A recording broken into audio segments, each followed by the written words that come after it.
sanako maro antsetre oi Balan kwani erinano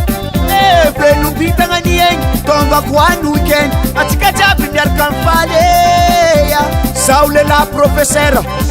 Komedo Timanga bagabage Ulangulo alirane efa enaro Efa ise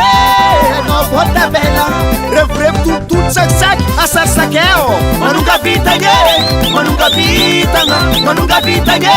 Manunga bitanga Manunga bitanga Manunga bitanga kwanyage Oha di Ulu champi manunge Chisi miala etu Patsikeka ni andru Ampiakara ni pitanga Sonoro milanga Anokwatonga loro mahereya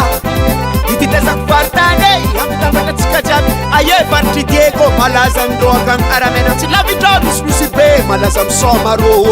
Dunia Niambita mane mazengata nana Maresika riba tipatarara Tutunga Di Tutunga Asavela msarabasa nawasa Alofu Satingo kufatita matavi Paliensi kamyana kavi Saeti ulumaeri seta Tani favia kumaru wanseta Teni la vali Akei jirofu Mabasaha Angam masurano Ameani Marua Simande chandaka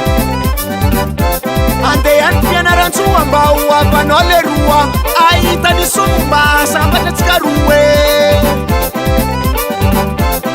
Eka lunguntuni yara Mifakatia timifangale Itiamba kutulusi Aurepa puze Sao matar pangaribo Ipeta kutana naribu Kapitalin gaskara salama Ndalin fia vananye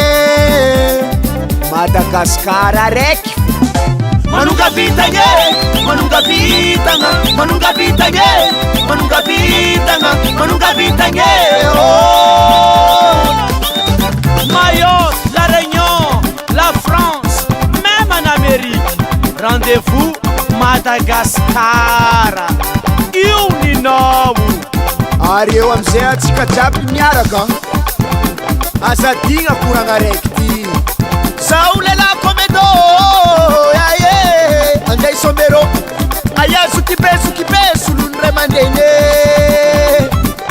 Aso manane Niakata rati Savela kumangariera Di Sararako saratanayo Sararako saratanayo Sararako saratanayo Sararako sarasumentika Alo Manunga bitanga Manunga bitanga Manunga bitanga Manunga bitanga Manunga bitanga Manunga bitanga Manunga bitanga Tata rajab kwa